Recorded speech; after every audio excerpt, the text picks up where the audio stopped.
You're listening to the We Are Libertarians podcast network. Find all of our shows at wearelibertarians.com. Hey everybody, before we get started, I wanted to give you, the listener, a huge thank you.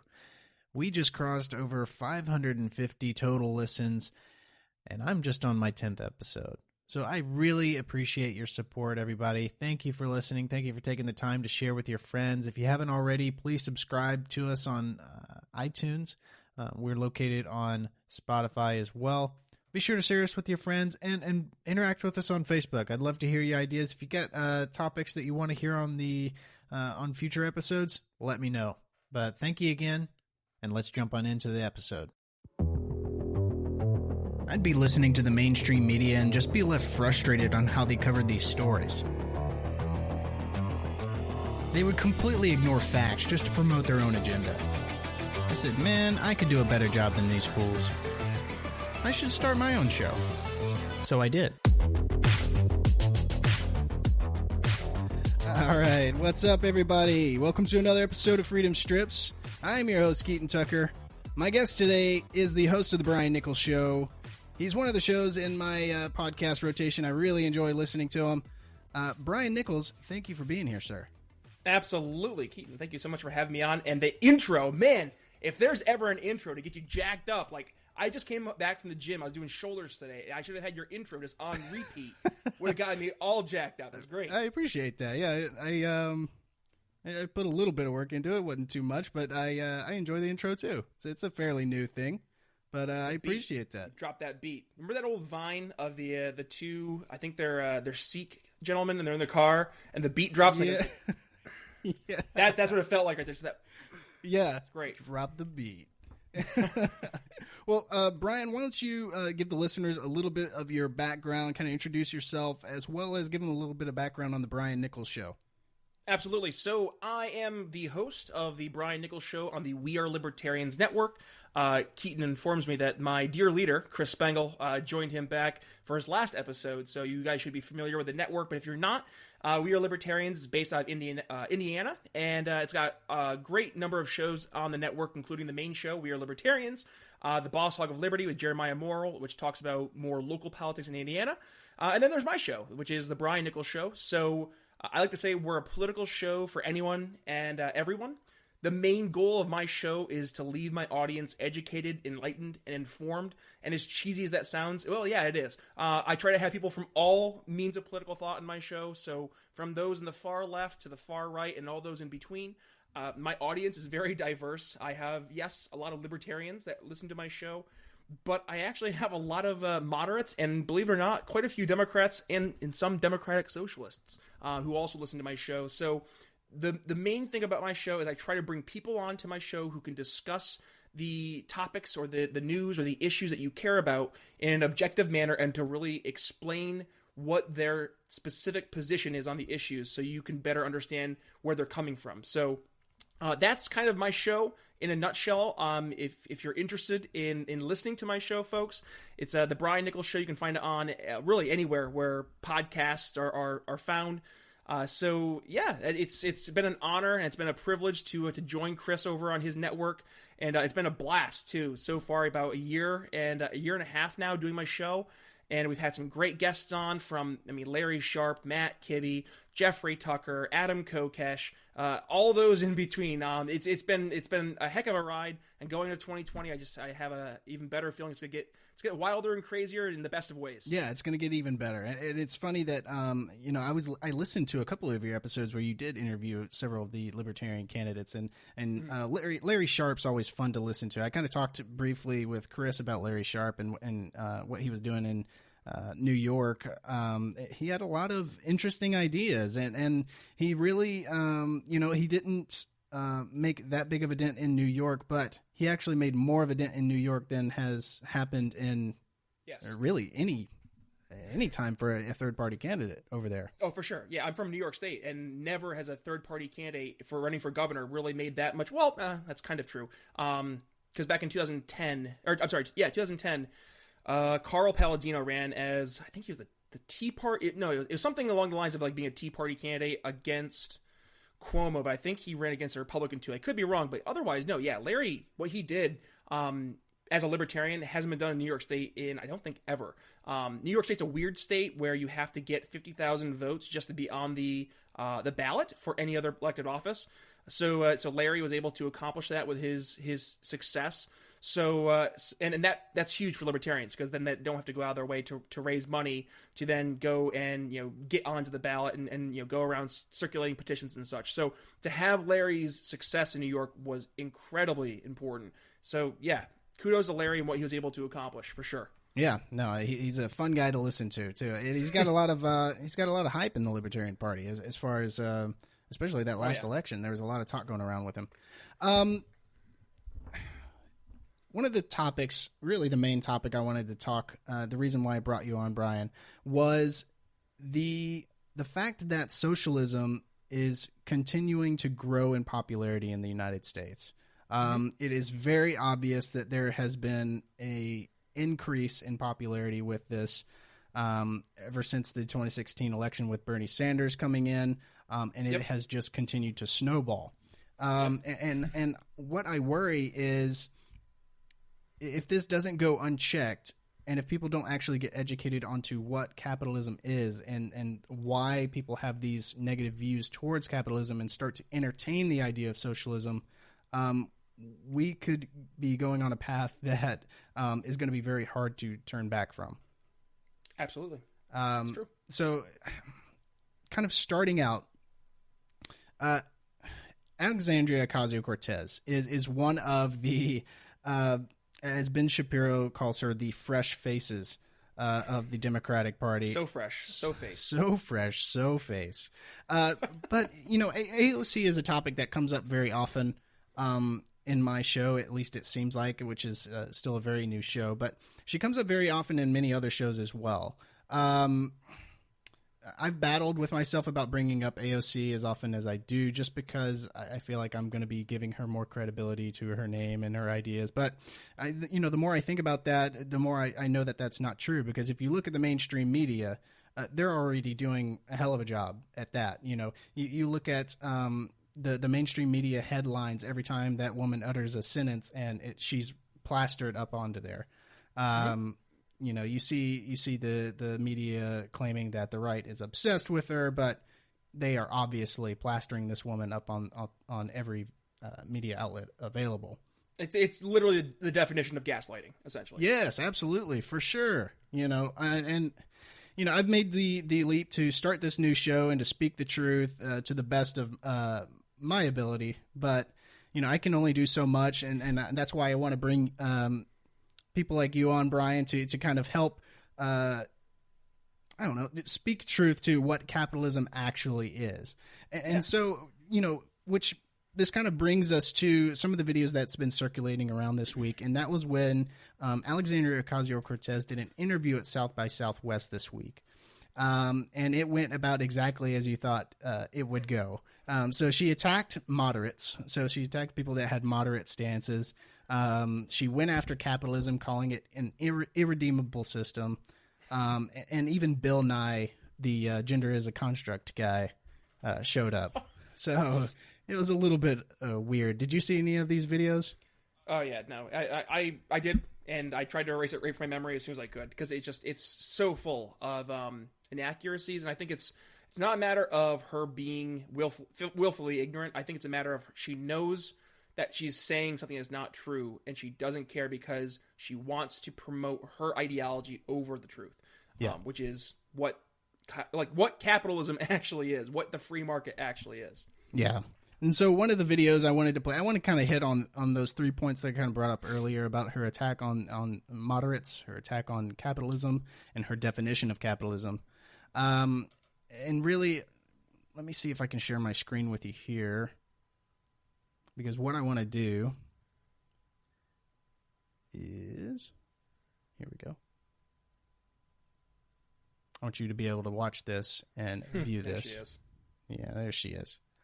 So this fresh. Is Alexandria Ocasio-Cortez and her critique on moderates. It's like this, it feels like moderate is not a stance. It's just an attitude toward life of Well, don't hold back. Tell me how you really feel about incrementalism.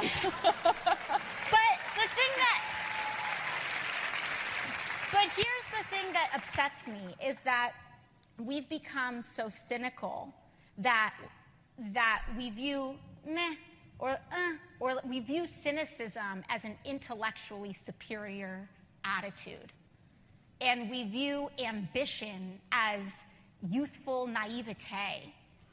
When we think about the greatest things we have ever accomplished as a society have been ambitious acts of vision.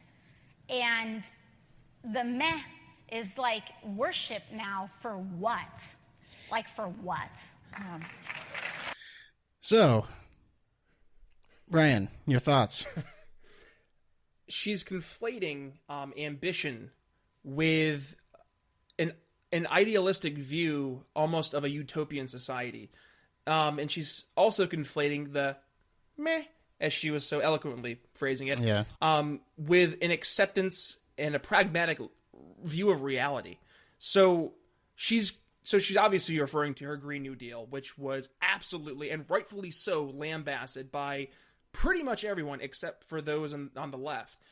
And for those of you who aren't aware with the Green New Deal, it is complete fantasy. I mean, it is talking about getting rid of all houses that don't have renewable completely energy. Retrofitting every house that has gas.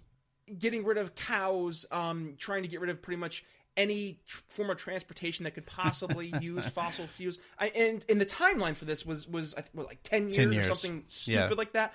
So she's trying to conflate this ambition that she's referring to with this utopian mindset, and it's unrealistic. It truly is unrealistic, because not only would it cripple our economy, but it also would harm the very people that she's claiming to want to defend and to protect, which is going to be the lowest in the class system, if you will. Those are the most impoverished in a society, because they can't afford these brand new fancy things that she's so eloquently saying that we're going to have. Now, obviously, she's going to make the argument, well, that's why we need to tax the wealthy and tax the rich. I had Max Gulker, who is an economist over at American Institute for Economic Research, on my show, and he showed that the cost of what she's saying that we should do is almost double of what her original expectations were. Yeah. And then showed how many people would actually be negatively impacted from this Green New Deal, and because they're not able to afford the new demanded and really it's regulated way of life that she's looking to promote. So I think it's absolutely foolish of her and those who are in support of the Green New Deal to say that people who don't like it are simply the meh group and they don't have ambition. We're saying no. It's unrealistic, and there's better alternatives to what you're promoting that don't destroy our economy, that don't hurt the poor. So we're not saying it's not you shouldn't do something. It's not using government force, not using the power of the purse to destroy our economy in the name of trying to do something good. It's like if you're going to be driving 100 miles an hour down the interstate, you're ambitious, you're going to get to where you want to get faster, but you also might crash into a tree and go into a fiery wreck. Like, that's just reality. It's not. And the person who's saying meh, they're not saying that because they don't have ambition. They're saying, I don't want you to crash and die in a fiery car wreck. Yeah. So I think that's where the disconnect is. And I don't know if it's her being willfully ignorant or she truly is. She's in this mindset. She's so focused on getting her message and getting her narrative across to actually implement policy that she's going to knowingly ignore basic facts, truths, all that kind of fun stuff. Yeah, it's completely unbelievable that something like that actually was proposed. I went over with I believe I went over with my friend Matt Bell when he was on, and there was an estimate that came out that it was around $96 trillion was the estimate. Correct. Over 10 years. That was about $680,000 for each American household. It's just not feasible. And the fact that she's attacking moderates and people with a moderate position is pretty laughable. Because that's a extremely reasonable thing to go when you're proposing replacing airplanes with rail trains.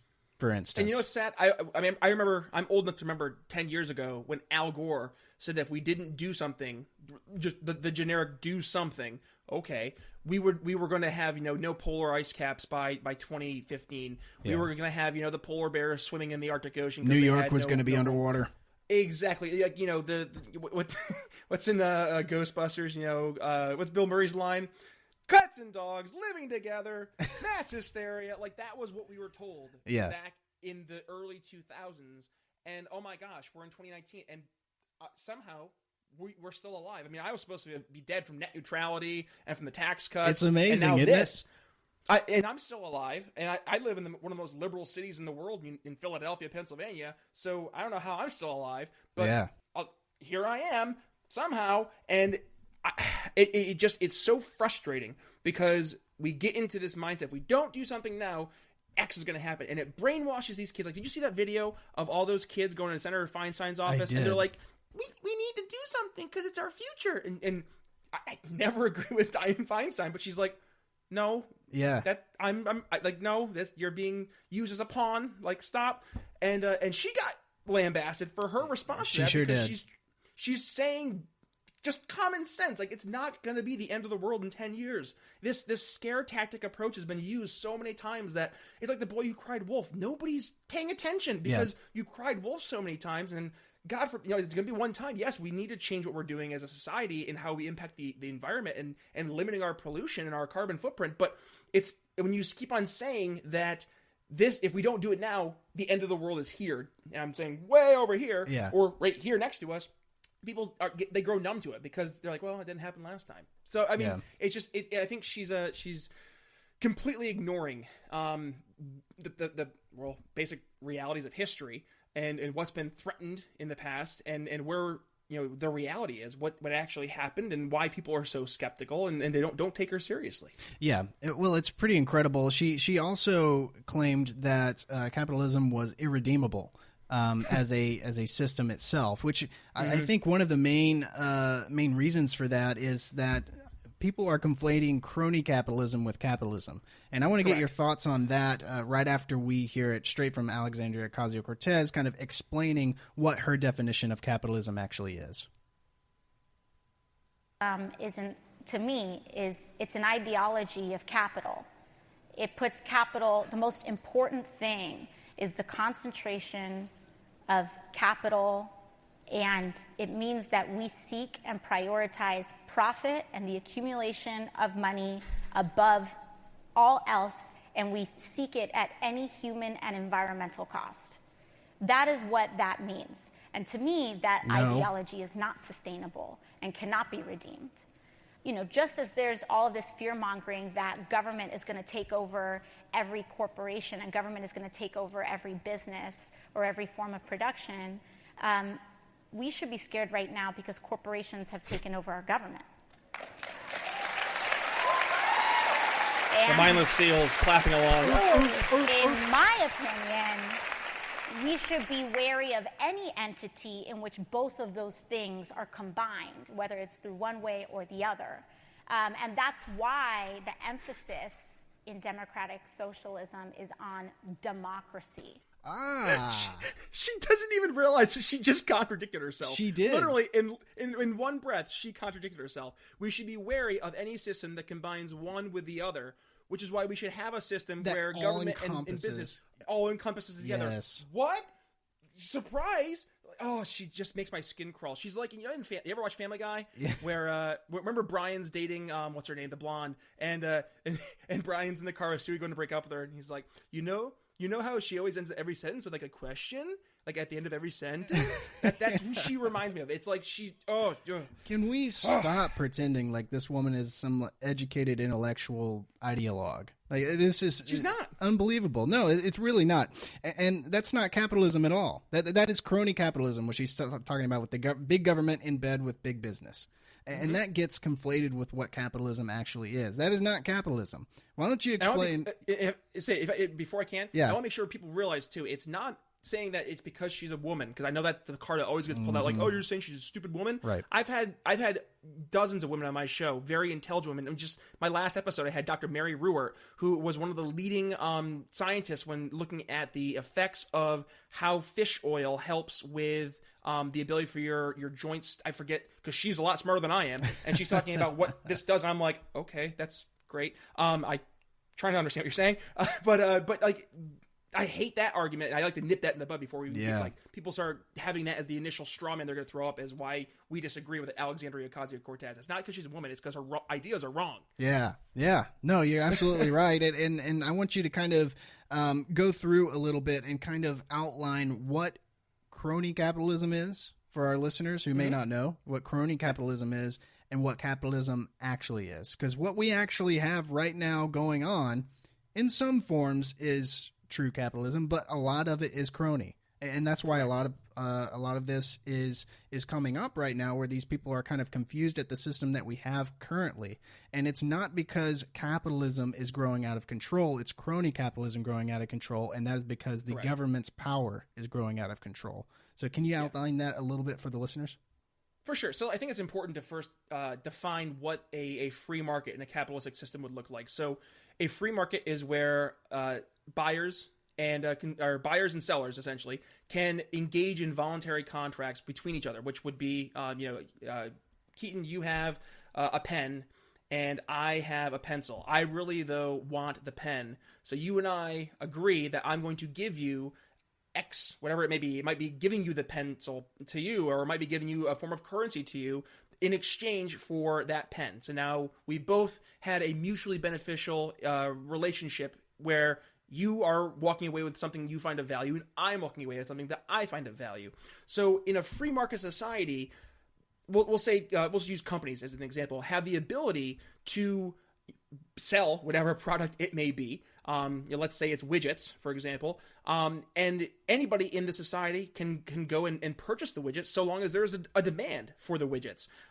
So if I'm selling a widget and I'm selling it for too expensive of a cost, then people aren't going to buy it. But if you're selling widgets on your own and you're selling better widgets or less expensive widgets that will start taking my consumer base away from me, then I need to figure out a way to change my product or to change my value statement to show the value of what I'm selling relative to yours to then try to earn customers back. So in a roundabout way, that's the idea of what a free market would look like. Now, what Alexandria Ocasio-Cortez is describing as a free market is not a free market at all. It's crony capitalism, as Keaton had mentioned. And for crony capitalism, it's government then taking a step into the marketplace and picking winners or losers based on the influence that the other person within the market was able to buy. So let's take, for example, the situation I mentioned with widgets, right? So in that situation, let's say I noticed that you came into the marketplace and you were selling your widgets at a less expensive price, and damn it, your widgets are a lot better than mine, and I just can't figure out how the heck I'm going to be able to compete with you. So what I end up doing is I know that my best friend is getting ready to run for city council. So I say to my best friend, well, listen, I'm going to help support you running for city council. And when you get into office, I'll find ways to help support you as well, so long as you're able to create legislation that will get Keaton out of the widget business, or at the very least try to minimize the damage he's done on me. Okay, my best friend says sure. So best friend gets elected, he's in office, and he pushes for legislation that will make it that you have to have a license within the city to sell a widget. Now, he's going to make that law so that it's actually only if you've been selling widgets for under a year.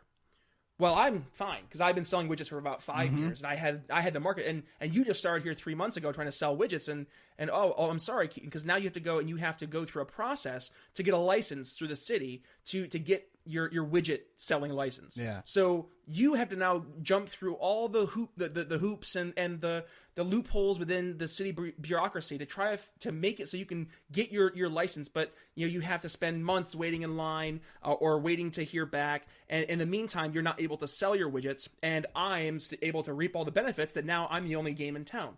So in a roundabout way, that is what the difference would be between a truly free market and a crony capitalist market.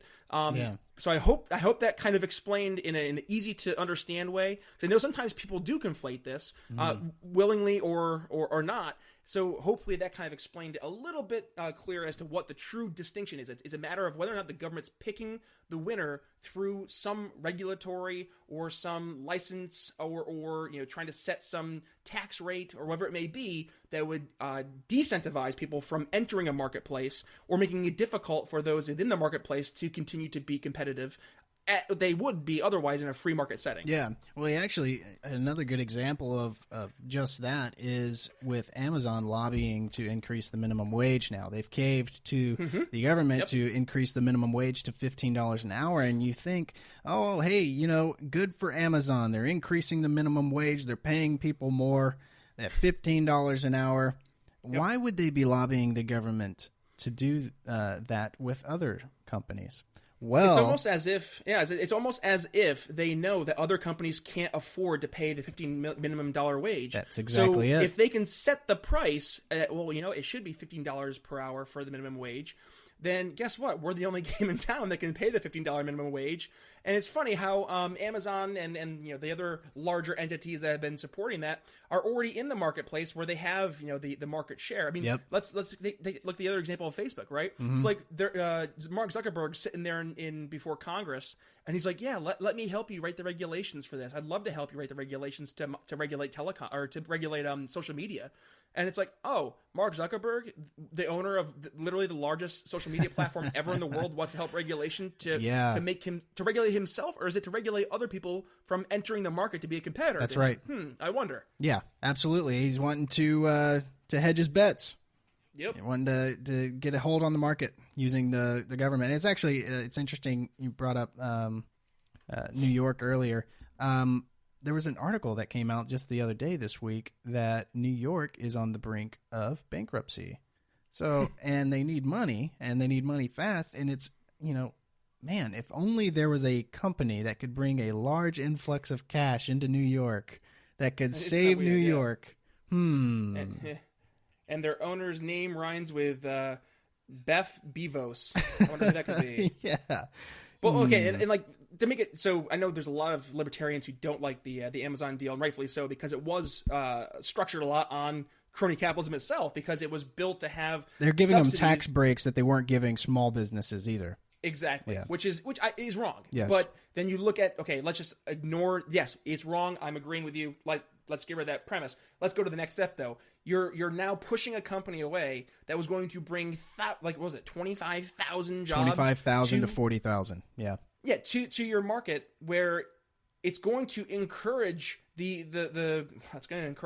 taxpayer to get out more, to number one, they have to spend more money in their taxes, but to actually spend money in the economy. Yeah. Now, I believe taxation is theft, so I'm not going to endorse the idea of taxation. But let's be real: New York State is the worst state when it comes to the taxes. People are leaving in droves. They're coming to Florida. 100,000 people per year. They 100,000 people per year. They're coming to the Sunshine State. They like the warm weather and the no. I'm from upstate New York. I'm used to negative 40 winters. It sucked. Like negative 40 and 14 feet of snow. No, screw that. Like I'm getting out and of high taxes. Just put the taxes right on top of there. Oh yeah, I mean property tax, income tax, sales tax. It's through the freaking roof, and then put on top of it, like it's so anti-business. I mean, the regulatory state in New York is out of control. It's so bad, and like literally 100,000 people per year are leaving New York State because it is so bad. And all of a sudden, Andrew Cuomo's like, I don't have this tax base to support all these lofty programs, so I guess I'm going to tax people more to make up for it. Oh, that makes sense. Not the common sense thing, which would be to cut spending because you no longer have the money to pay for it. But government doesn't live by real economic rules and principles. But no, they're not going to cut spending. They just need to get more money so that they can spend more. Yeah, exactly right. So perverse. It is absolutely ridiculous. And going along with Alexandria Ocasio-Cortez showing up at South by Southwest. She had another person show up at her interview called Bill Nye, the science guy, something like that. Anyway, so let's take a look here and listen in to what Bill Nye had to say.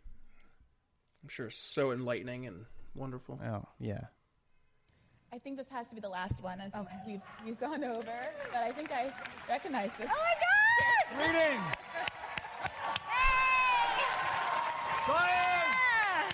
Science!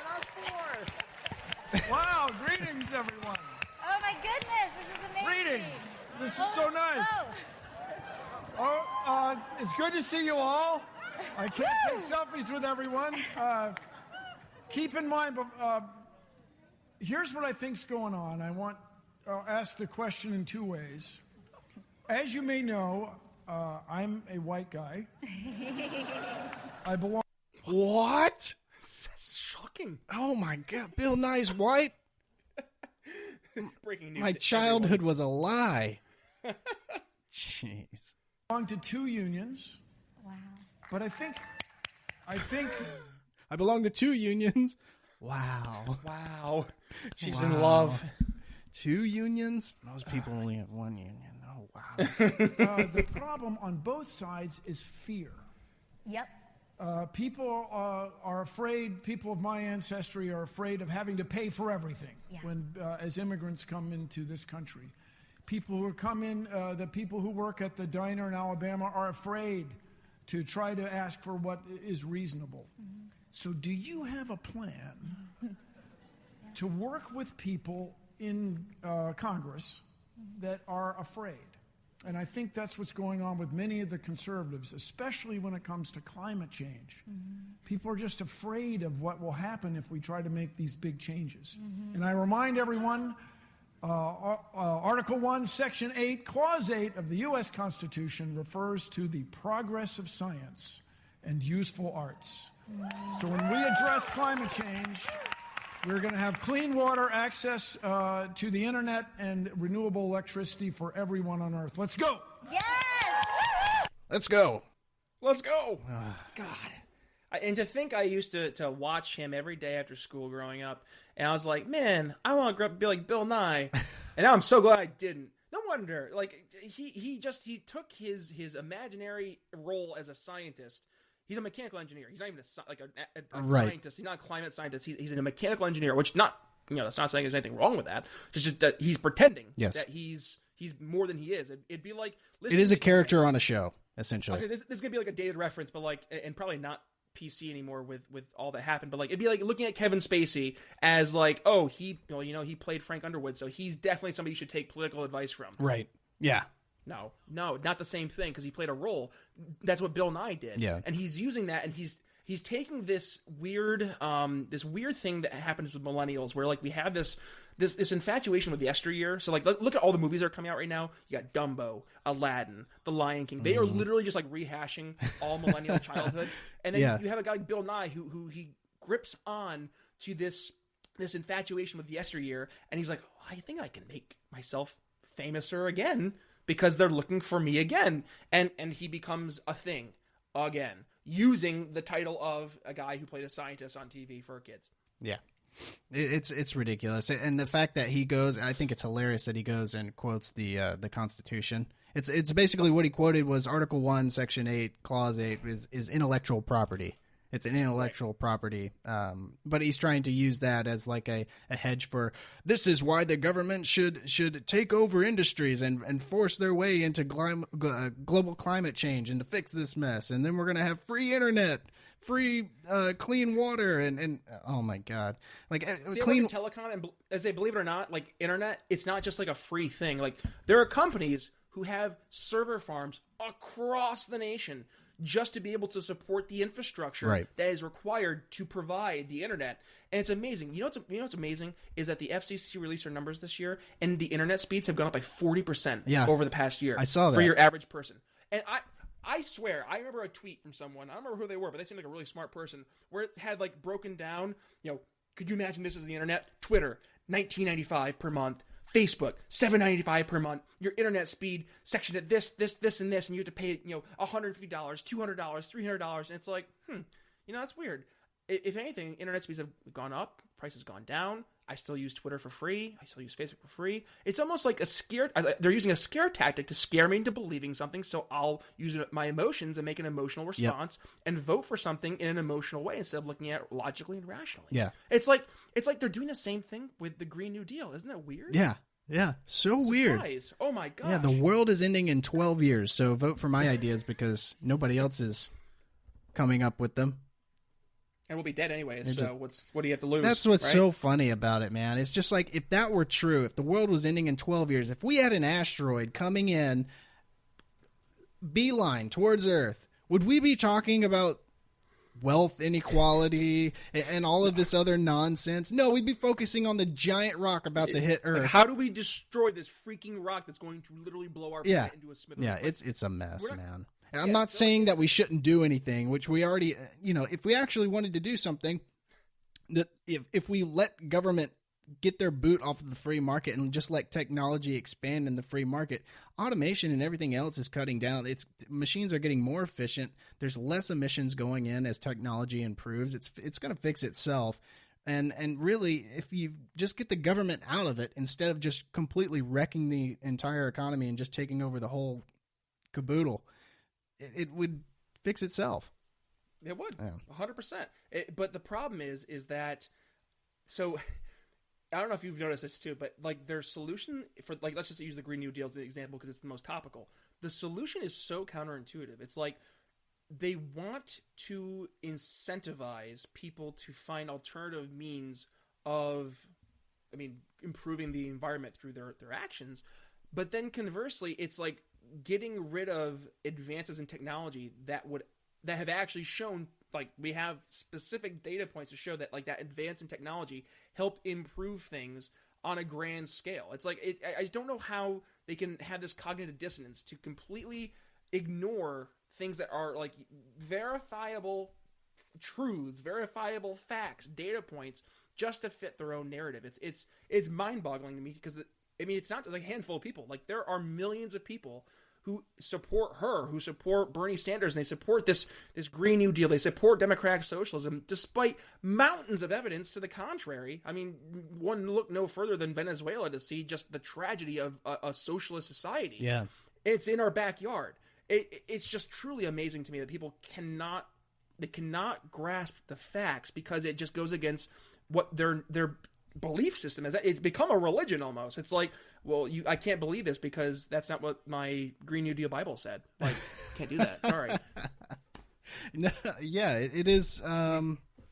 It's pretty wild whenever because there are tons of examples of socialism not working, but those aren't real socialism. Oh, I hate that. I hate that so much. Yeah, they aren't real socialism, but they go and point to the Nordic countries, which aren't socialist. Aren't real socialism either. Yeah. Like, they're literally not real socialism. They're capitalist societies with a pretty heavy welfare state. They're not socialist. And it's so, again, mind-boggling to me that people will look at those and use those as examples when they're not socialism, despite literally countries next door to us who were truly socialist countries that are now complete hellholes where people are drinking sewage water just to try and get some form of liquid for themselves. I saw that. I had on my show a girl named Hillary Andaluz Aguilar, and she is one of the nicest people I've ever met in my life. She grew up in communist, essentially, in socialist Venezuela, starting with the Chavez regime.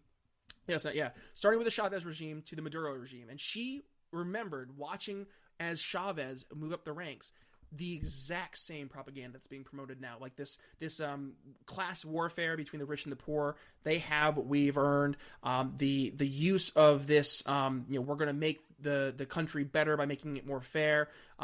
And this really, it's the rhetoric that's been promoted of taxing the rich, taking down the rich, make the society better, using the state to enforce the equality.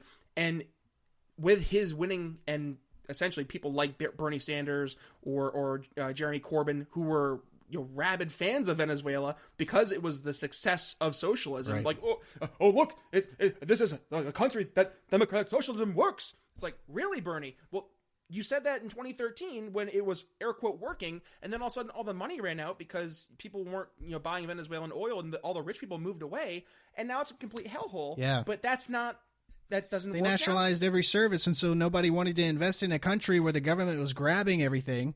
And so Surprise. everybody had a pudding cup. Everybody had a pudding cup. That's the Ben Shapiro go-to. All the pudding cups. Yeah, that's right. Where's the pudding? No, it's really kind of scary to see what's happening with those poor people in Venezuela. What do you think horrifying. about? I want to get your thoughts on this. What do you think about this guy that just kind of declares that he is the leader, and then all of a sudden all these countries round behind him? Guaido, I believe is his name. The interim quasi-president. Parliamentarian. Yeah, I don't know, man. Like it definitely has a fishy feeling to it. I mean, he's got support. He's got a lot of people behind him. Yeah, but also look in our country who's supporting him too. Yeah, it's the Marco Rubios, it's the John Boltons, and I'm like, interesting. Like Lindsey Graham was like, we need to take down Maduro and support Guaido because he's the right man for the job. It's like, well, Lindsey Graham also really liked bombing Syria and Libya and Iraq. He loves his bombs. Yeah, like, I don't know if I really want to, just take you at your face value in your words.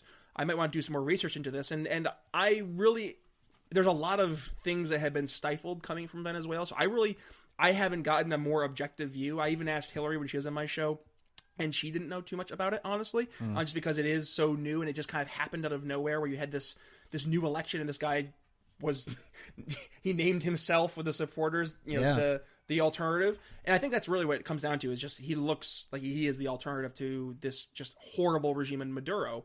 So I think that might be more of what it is versus him actually having true supporters because of his ideas. It's just like, this guy sucks. It's like, okay, if you had Hitler and Bob, who are you going to pick? Hitler or Bob? It's like, well, I don't know anything about Bob, but he's not Hitler, so let's go with Bob, right? I think that's kind of what it is right now. Yeah, it doesn't fix the root cause either. I mean, he's still a socialist as far as I know, and it's not really going to change the system that caused this problem at all. And I mean, you see John Bolton already going on all these media outlets talking about the Venezuelan oil and how they're ready for military conflict, and that was one of the things that I was really hoping that Trump would stay away from.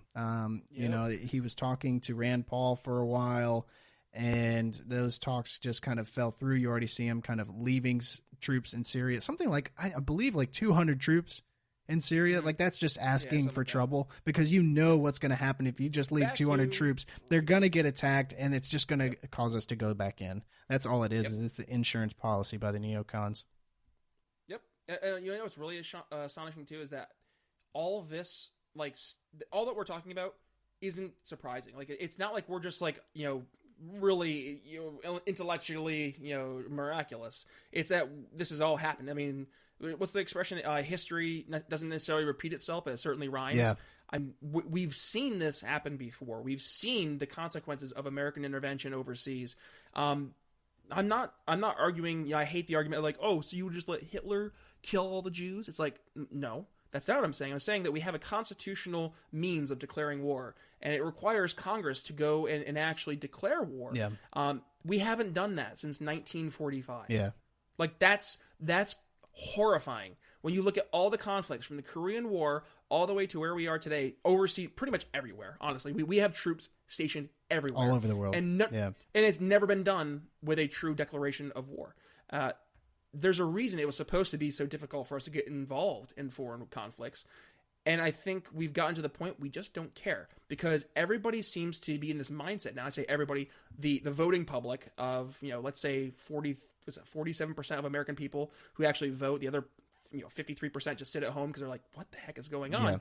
Yeah. They're in the mindset of I don't really care about Congress. I just want, when we elect the president, we're electing the king, and I want my king to do my things right. I mean, that's why you have people like your Bill Mitchells in the world, who I thought was a parody account for the longest time on Twitter, but it turns out he's just a crazy boomer who believes all this nonsense. Yeah. And they just want their strongman. They want their version of their king. And you know what? Screw you, other side. I don't care. And the rest of Americans are sitting along for the ride. Yeah.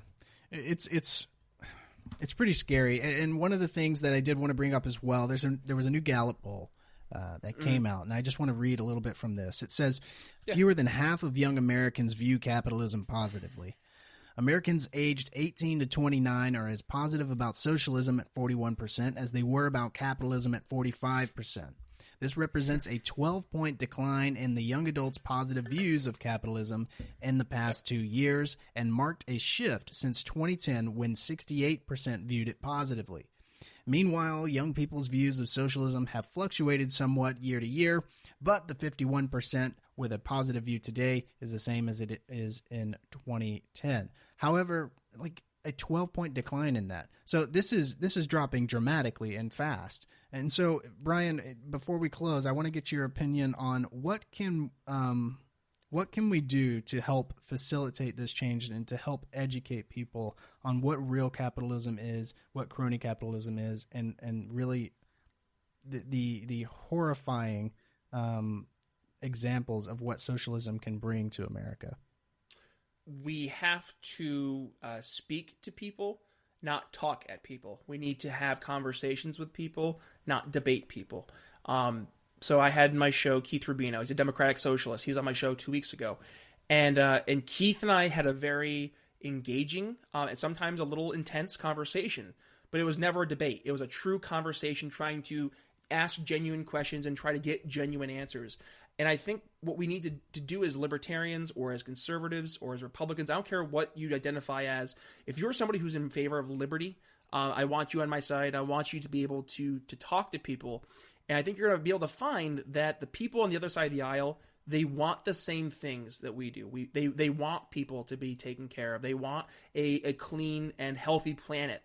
They want healthcare to be accessible for people across the nation. They don't want us to be in poverty. The problem is how they get there.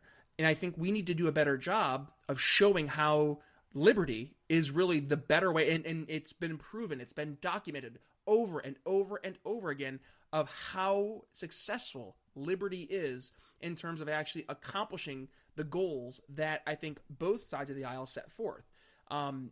It's sad because it seems sometimes, and as we've discussed today, regardless of how much information we show to people, that they just cannot accept it because it goes against their worldview. But we have an advantage in the fact that there's, I don't know if the number's right, but over half of the American populace identifies as an independent or a moderate. Yeah. So that's a huge voting base that we can reach to, but we haven't. You look at the presidential primaries for the Democrats right now, and Joe Biden's expected to announce, and I'm almost guaranteeing that he will come in first, if not first, in a close second or third, because he is the moderate safe choice. He's the return to normalcy almost, and people kind of want this normal feel. And those people who don't identify as a Democrat or Republican want to have that, those basic needs that we talked about met. And they're just going to go to the person they think is going to be the best suited to meet those needs. So that's why Ron Paul was so successful in 2012, especially with his presidential run, because he was speaking to those people beyond the far right Tea Partiers and then the far left Democratic Socialists. He was talking to people who might have been middle of the road, and they heard something about foreign policy, he said, and about how us going into all these foreign interventions isn't helpful. It actually ends up hurting us more than it helps. Yeah. And we need to really have a come to Jesus moment about how we're going to approach foreign interventions. And they're like, you know what? He's kind of right.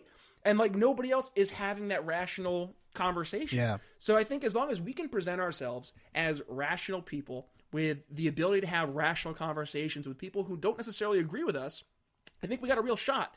But that requires us to get outside of our bubbles. It requires us to talk to people who don't agree with us. I know that's really alien for a lot of people within the libertarian movement, because we get stuck in our Facebook chats and our Facebook groups with all the other libertarians about how right we are. That doesn't accomplish anything, though. It just reaffirms that we're right. Yeah. But there's people out there who we can talk to who are just looking for an answer.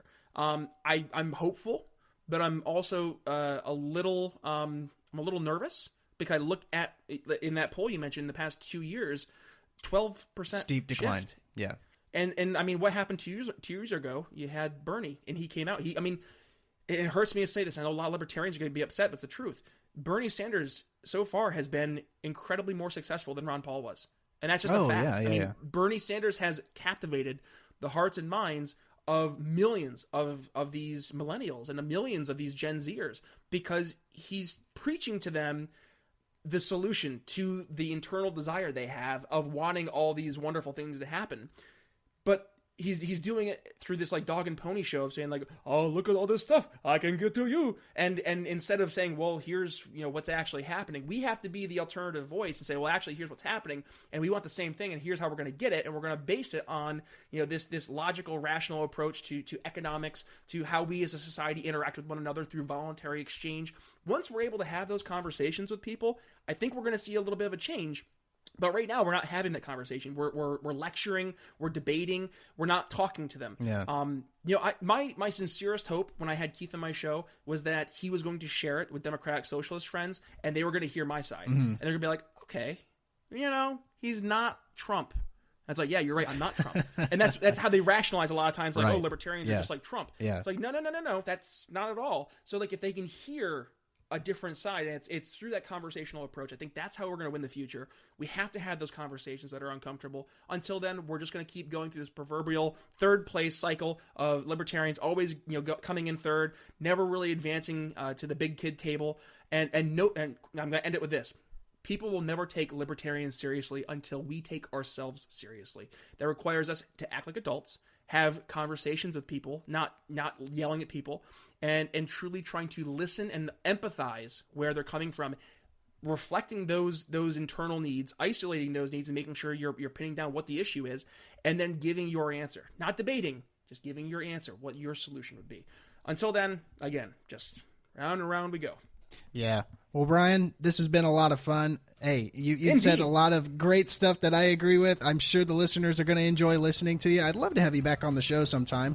Absolutely, yeah. Yeah. Well, hey, everybody. Thanks for taking the time to listen to another episode of Freedom Strips, and we will see you on the next episode.